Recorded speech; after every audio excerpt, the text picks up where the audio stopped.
Rudransh academy पुरस्कार सोहळा 2024।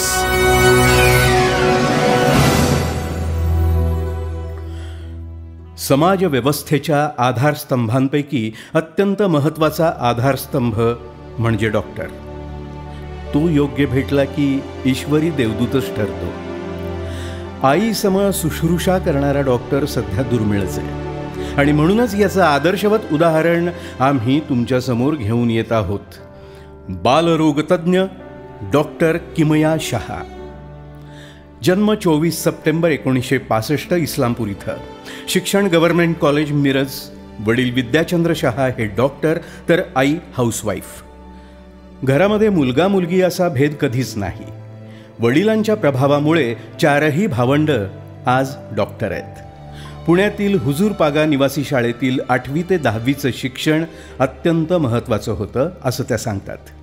इथंच त्यांना मातब्बर, प्रशिक्षक, संस्कार, ग्रंथसंपदा आणि आत्मविश्वास मिळाला। 1987 साली मेडिकल शिक्षण पूर्ण झालं। कोल्हापुरातील स्त्रीरोग तज्ज्ञ डॉक्टर निरंजन शहा यांच्याशी त्यांचा विवाह त्याच वर्षी झाला। 1991 साली कोल्हापुरातील पहिलं मल्टीस्पेशालिस्ट शहा हॉस्पिटल त्यांनी सुरू केलं। त्या काळी डायलिसिससाठीचा खर्च हा प्रचंड होता। पेशंटच्या मदतीसाठी 1998 साली लोटस मेडिकल फाउंडेशनची स्थापना करण्यात आली।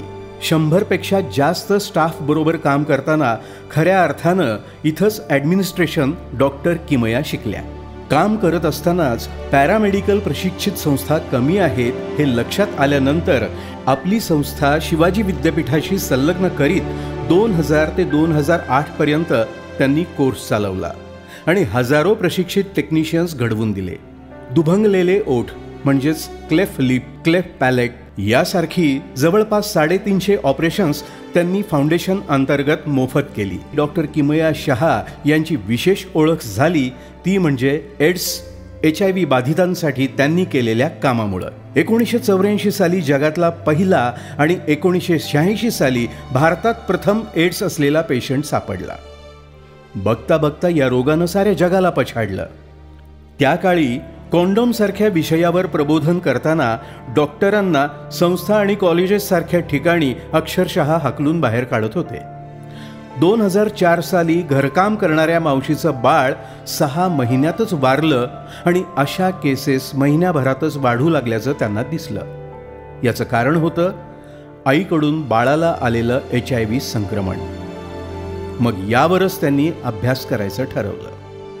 आईकडून मुलाला होणारं संक्रमण आपण थांबवू शकतो हे समजल्यानंतर त्यांनी महाराष्ट्र राज्य एड्स नियंत्रण सोसायटीशी टायअप केला आणि प्रतिबंधाचं काम नेटानं सुरू केलं। HIVचं प्रमाण पाहून पेशंटसाठी ट्रीटमेंट आणि त्याला ॲडमिट करण्यासाठी त्यांनी हॉस्पिटल काढलं।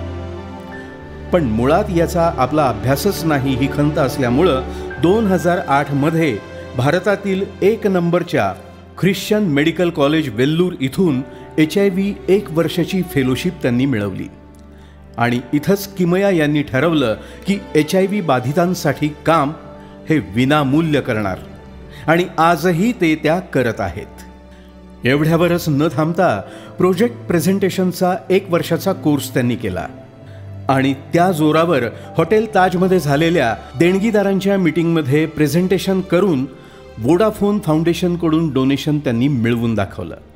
त्या काळी HIV पॉझिटिव्ह असणाऱ्या व्यक्तीला अत्यंत हीन वागणूक मिळत असे।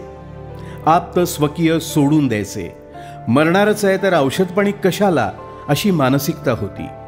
व्यभिचाराचा कलंक आणि शिव्याशाप तर नशिबी होतेच। चारित्र्यावरून या व्यक्तींना घरातून हाकलून द्यायचे आणि त्यात जर ती स्त्री असेल तर अत्यंत वाईट दशा असायची। हॉस्पिटलमध्ये पेशंटला सोडून आलोच म्हणून निघून जायचे आणि ती व्यक्ती मेली तरी कोणी फिरकायचे नाहीत। अशा परिस्थितीत एकेकाचं समुपदेशन करून त्यांचं औषधपाणी करून त्यांना सकारात्मक जगाय लावण्याचं श्रेय किमया आणि लोटस फाउंडेशनच्या किमयागार स्टाफला जातं। विशेषतः पालकांचं काउन्सिलिंग केलं। सर्वच मुलं गरीब असल्या कारणानं त्यांना येणं जाणं पैशासहित, औषध पाण्यासहित, न्यूट्रिशन ह्या सगळ्या गोष्टींसहित पूर्णतः मोफत दिलं। बाल आशा ट्रस्ट मुंबईचे सुनील अरोरा हे 2018 पासून मुलांना प्रोटीन खाद्य, न्यूट्रिशन हे सर्व मोफत देत आहेत. ज्ञान प्रोजेक्ट अंतर्गत HIV बाधित मुलांचं डॉक्टर, इंजिनियर, तलाठी अशी शिक्षणं मोफत केली गेलीत. कोरोना काळामध्ये सिप्ला फाउंडेशनकडून 9वी-10वीच्या मुलांच्या शिक्षणासाठी 1 वर्षाच्या डेटासहित 48 स्मार्ट सॅमसंग मोबाईल दिले गेले. औषधाचे ART सेंटर एखाद्या NGOला मिळणं हे लोटसचं यश आहे. यासह गव्हर्नमेंट, राष्ट्रीय एड्स नियंत्रण संस्था, Karnataka health promotion trust, RBL, ICICI bank foundation, बीटवाईज पुणे यांचाही मदतीचा मोठा वाटा आहे. सध्या ॲडमिट होणाऱ्यांची संख्या नगण्य आहे. मुलं तब्येतीनं चांगली होत असतानाही डिप्रेशन, गिल्ट यामुळं मुलं फ्रेश दिसत नव्हती. म्हणूनच कला, संस्कृती, खेळ यांचा अंतर्भाव असलेला स्पंदन कार्यशाळा हा उपक्रम महिन्यातून एकदा सुरू केला. याचा प्रचंड फायदा होऊन मुलं आत्ता आनंदी राहत असतात. वयात आलेल्या मुलांचे वेळोवेळी काउन्सिलिंग केले जाते. सुदृढ मुलांची लग्न लावून दिली आहेत. आईकडून आता बाळाला HIV संक्रमित होत नसला तरी साधारण 30,000 HIV बाधित कोल्हापूरमध्ये अंदाजे आहेत असं मॅडम सांगतात. लपवून ठेवणे, न सांगणे यामुळं मृत्यू अटळ आहे. कामगार लोकांसाठी मायग्रेंटसारखा प्रोजेक्ट असो किंवा ट्रान्सजेंडरसाठीचं काम लोटसनं प्रामाणिकपणे केलं आहे. डॉक्टर यशवंत थोरात, उषा थोरात यांची साथ या संपूर्ण प्रवासामध्ये अत्यंत मोलाची आहे असं डॉक्टर किमया सांगतात. आतापर्यंत 7,000च्या वर लोटसनं HIV बाधितांवर ट्रीटमेंट केली आहे. याचं संपूर्ण श्रेय हे स्टाफचं, पती निरंजन शहा आणि वडिलांचं आहे असं त्या विनयानं सांगतात. सर्व सुख पायाशी लोळत असताना गुजराती कुटुंबातले असून सुद्धा असली कामं कशाला हवीत अशा नकारात्मक प्रश्नापासून सुरुवात झालेली असताना आज जिल्ह्यातील सर्व डॉक्टर्समध्ये मिळालेला मानसन्मान आणि मुलांच्या डोळ्यातील आनंद हीच माझ्या आयुष्याची कमाई असं डोळे भरून डॉक्टर किमया शहा सांगतात. मुलांना आईसम दिलेल्या मायेचा उबदारपणा, प्रेम, जिव्हाळा यासाठी निस्वार्थ भावनेनं सेवा दिल्याबद्दल डॉक्टर किमया शहा म्हणजेच लोटस मेडिकल फाउंडेशनला रुद्रांश अकॅडमी कोल्हापूरचा वात्सल्य सिंधू आई पुरस्कार 2024 सन्मानानं देत असताना आम्हाला विशेष आनंद होत आहे. संस्कृती ज्ञानाची नगरी, नृत्य एक संस्कार हृदय मंदिरी, पताका रुद्रांशाची झळकू दे उंच शिखरावरी, पताका रुद्रांशाची झळकू दे रुद्रांश. नमस्कार. स्टेजवरील सर्व लोकांना, माझ्या सहकाऱ्यांना आणि समोरून कौतुक करणाऱ्या सगळ्यांना मनापासून नमस्कार आणि आभार. आजचा दिवस म्हणजे रुद्राक्ष अकॅडमीचा 17वा वर्धापन दिन. त्यांनाही खूप खूप साऱ्या शुभेच्छा. कसं आहे की कोल्हापूर आपलं मुळात फेमस आहे कलेसाठी, पण कलेसाठी तळागाळातल्या मुलांच्यासाठी आणि पुण्यासाठी म्हणजे लहानांपासून थोरांच्यापर्यंत सगळ्यांसाठी काम करणाऱ्या रुद्राक्ष अकॅडमीला माझ्याकडून आणि आमच्या टीमकडून सलाम. कोणतंही काम हे एक कोणत्याही सहकार्याशिवाय करणं सोपं नसतं, पण रुद्राक्ष ते करून दाखवतं आहे.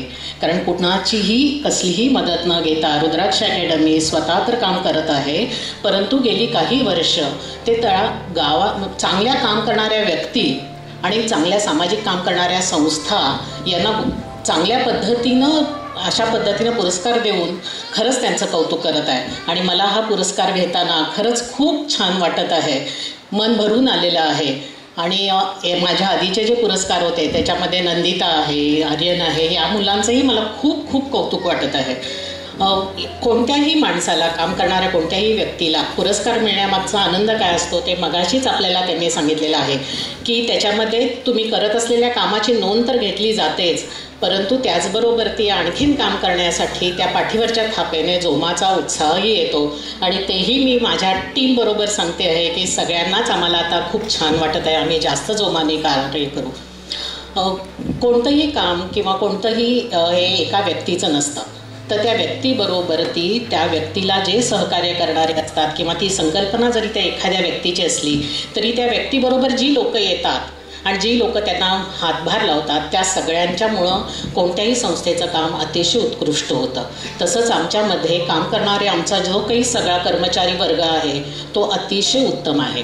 त्याशिवाय संस्थेच्या chairman Ushatai Thorat, trustee Sunil Gundale, Ramakant Bhingarde, VB Patil, Sachin झवर आणि डॉक्टर निरंजन शहा यांचा पाठिंबा, सहकार्य आणि मदत यामुळंच आजपर्यंतची वाटचाल झालेली आहे. आणि आमच्याकडचा सगळ्यात महत्त्वाचा पॉईंट आहे म्हणजे आमचा अत्यंत संवेदनशील कर्मचारी वर्ग. मी इथून या स्टेजवरून आज असं सांगू इच्छिते की आम्ही जेव्हा काम सुरू केलं तेव्हा HIV हा अत्यंत वाईट आजार होता. कारण HIV म्हणजे मृत्यू असं समजलं जात होतं, परंतु आता तशी परिस्थिती नाही. आता खूप चांगली औषधं आहेत आणि ती औषधंही मोफत मिळतात. तर मला सगळ्यांच्यापर्यंत हा निरोप पोचवायचा आहे की HIV घाबरू नका, समाजाला घाबरू नका. HIV झाला तर आमच्याशी लोटस मेडिकल फाउंडेशनशी संपर्क साधा. HIV सर्व पद्धतीनं मदत करण्यासाठी आम्ही कटिबद्ध आहोत. एवढंच मी सांगू इच्छिते. नमस्ते. लोभ आहेच आपला, तो लोभ तसाच राहावा. याचबरोबर ती मला अजून एक गोष्ट सांगायची आहे की आम्हाला जो काही तुम्ही पुरस्कार दिलेला आहे त्या पुरस्कारामध्ये तेवढीच रक्कम घालून आम्ही ती रुद्राक्ष अकॅडमीला देत आहोत कोणत्याही एका चांगल्या मुलाच्या किंवा मुलीच्या पुढच्या वाटचालीसाठी. थँक्यू.